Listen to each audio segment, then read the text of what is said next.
Bom dia, a graça e a paz do Senhor Jesus. Veremos hoje o capítulo de número 46 do livro de Jeremias, profecia contra as nações, profecia contra o Egito. Abra aí a sua Bíblia para você fazer uma leitura prévia antes de nos ouvir. Eu sou o pastor Daniel Deusdete, da igreja Os Semeadores, e estamos juntos aí para ver todas as escrituras, desde Gênesis até Apocalipse. O propósito de Jeremias, ao escrever o seu livro, era lembrar aos exilados da Babilônia os motivos das suas provações e garantir para eles, ao se arrependerem, que eles voltariam à terra prometida com grandes bênçãos. Então, abra aí a sua Bíblia para você fazer essa leitura prévia. Eu sou o pastor Daniel Deusdete, da igreja Os Semeadores, e estamos aqui juntos com esse projeto para ver todas as escrituras, desde Gênesis até Apocalipse. Estamos começando a 17ª parte, a penúltima da nossa divisão proposta conforme a Bíblia de Estudo de Genebra e conforme os seus comentários para fazermos a nossa reflexão. Os oráculos contra as nações. E nós vamos ver os oráculos, dentro dos oráculos contra as nações, já encerrando o livro de Jeremias, nós iremos ver contra o Egito. Jeremias anunciou nessa 17ª parte uma série de profecias contra outras nações.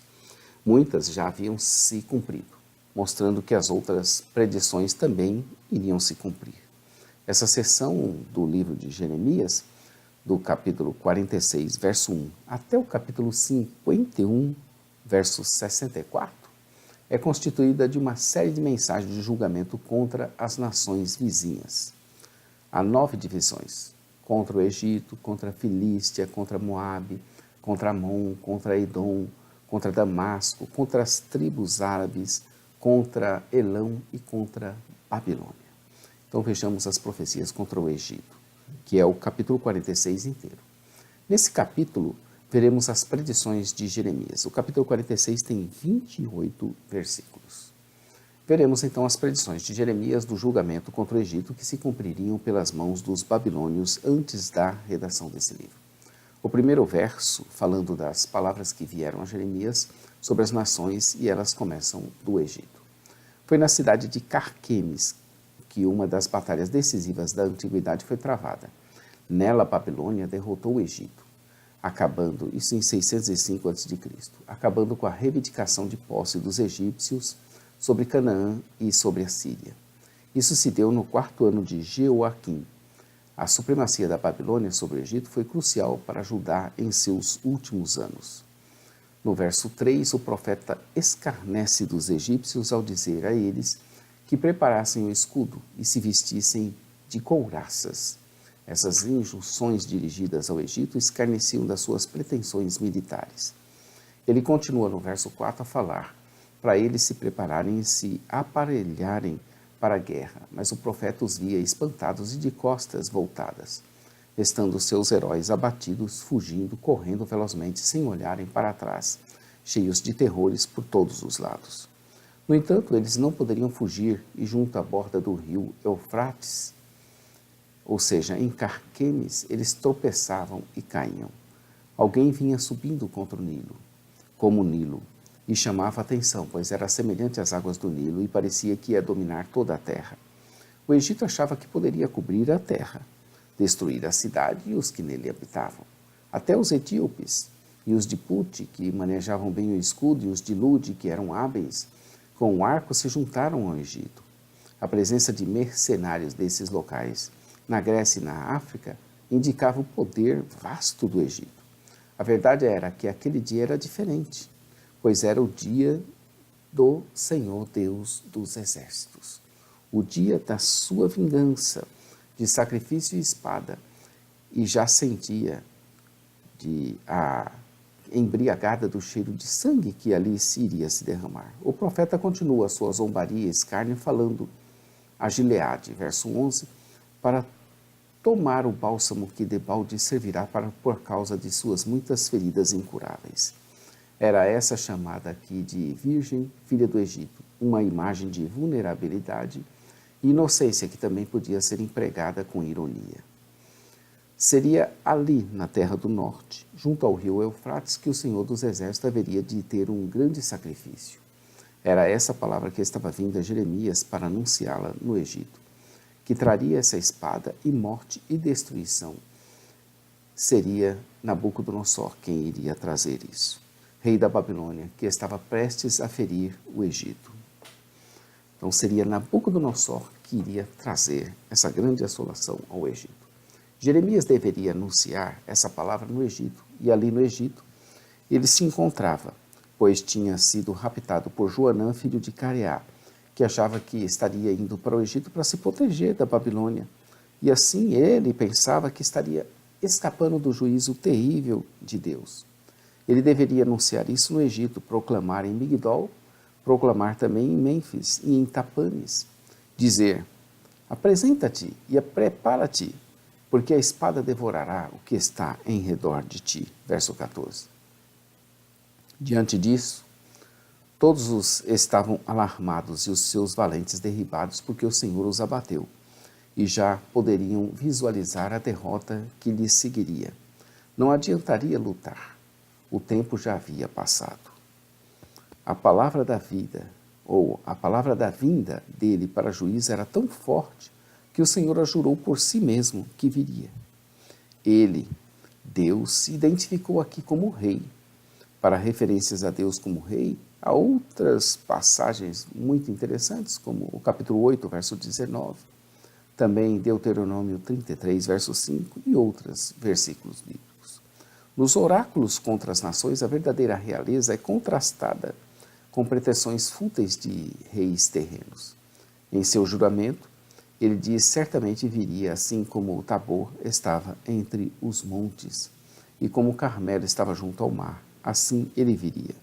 Ambos, Tabor e Carmelo, são montes altos ao norte de Israel, sendo esse último associado a uma batalha em Juízes 4, verso 6.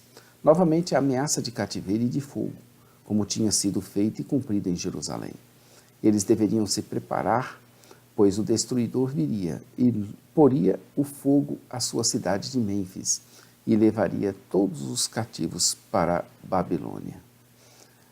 O Egito é comparado a uma novilha, verso 20, muito formosa, talvez uma alusão à adoração ao touro no Egito, mas do norte viria uma mutuca, um inseto que pica animais domésticos.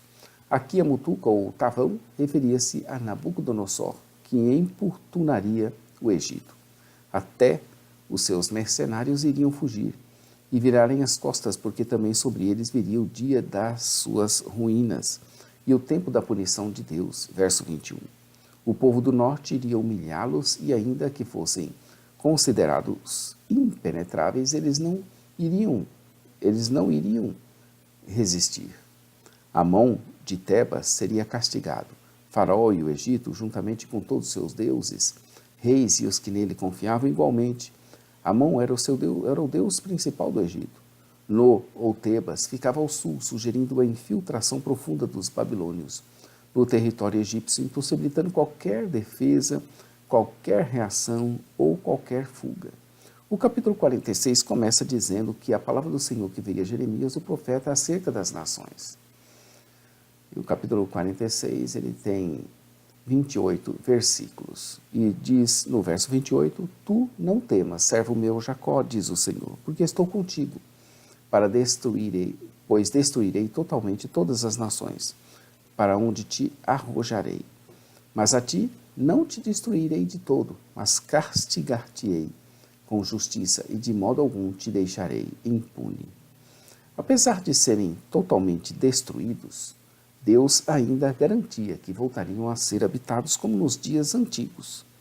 O mesmo se daria para com Jacó, servo do Senhor, e para com Israel também. Deus os visitaria de longe mesmo, fazendo com que voltassem posteriormente, tranquilos e sossegados, sem haver quem os aterrorizasse novamente. A palavra profética foi entregue ao Egito, mas o fecho do capítulo fala de Jacó, afirmando que Deus continuaria com eles e destruiria todas as nações para onde ele os arrojaria. A sua disciplina e correção teria o seu completo fecho sobre aqueles a quem ele amava e tinha escolhido. Ai das outras nações, que poderiam, naquele mesmo momento, exagerarem e aproveitarem a oportunidade para excederem os seus limites. A nação que fosse sábia, sim, deveria aproveitar a oportunidade, mas com temor e com tremor diante de Deus, que os vingaria por todos os seus excessos. Amanhã estaremos vendo a espada do Senhor, uma profecia contra a Filístia.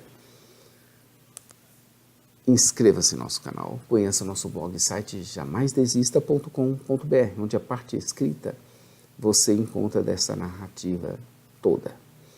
Às 8h30 nós temos um momento missionário da Igreja Os Semeadores na rádio ossemeadores.com.br. E às 15 horas no sábado, momento missionário da Igreja Os Semeadores com palavra de vida do pastor Johnny Ramos. Também nossa loja virtual fica no endereço ossemeadores.com.br. A todos um bom dia e até amanhã com o capítulo de número 47. Deus abençoe você. Maranata. Ora, ora, vem, Senhor Jesus. Deus te abençoe.